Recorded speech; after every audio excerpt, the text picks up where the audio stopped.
Hi, thanks for tuning in to watch the video today. You may remember that about 3 weeks ago, last time I did the video, I was about to get some rescue hens. And this morning, I'd like to introduce you to the 5 girls that were rescued on my behalf and I was able to collect and bring back. And you can see the environment that they're now living in compared to the cages that they would have been in before. So I haven't given them names yet, so any suggestions for names, do feel free to post on Facebook or WhatsApp. So let me introduce them to you. So here they are. As you can see, I've got 3 white ones, a reddish brown one, and a very dark browny black one. And I've tucked them out so they're tucking into their breakfast, which they obviously are very keen to have. And you'll notice the particular white ones, their crowns, the tuft on the top of the head, their combs, sorry, on the top of the head are a bit floppy. These show that they've been in stressful environments, and over time they will grow stronger, upright, and a deeper red to show that they're feeling more healthy. And as well as the food, I have obviously water, fresh water available for them, which they're wandering across to get, and they are very contented and, as you can see, enjoying the environment. Once they've had their food and water, they'll then wander around the rest of the run and they will do some scraping and scratching for bugs and worms.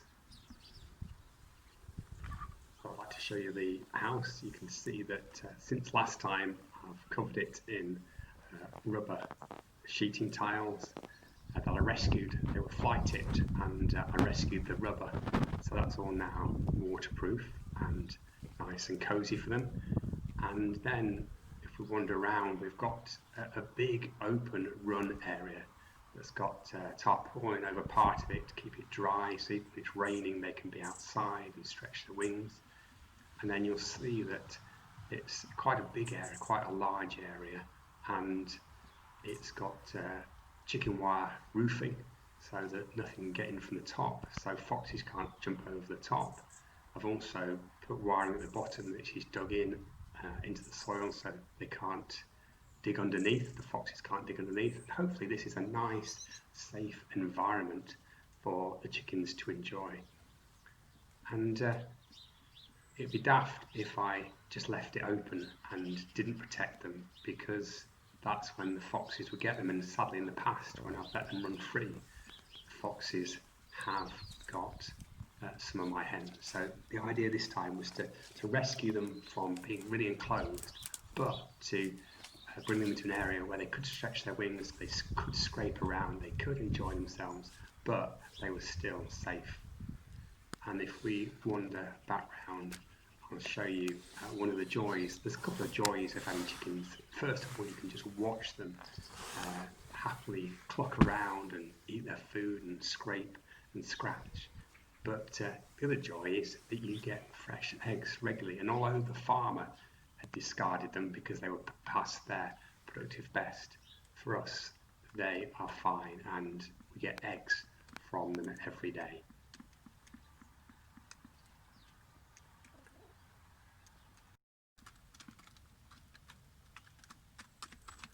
Watching my chickens makes me think of a couple of things about my Christian experience. First of all, that God has rescued me from the confines, the restrictions that a life without Him brings, with sin and a lack of hope and a lack of understanding while we're on the earth. And secondly, it reminds me, with a fence I've put around the chickens, it reminds me that actually God has given boundaries, not to make my life boring, but to protect me, to give me a life that is safe.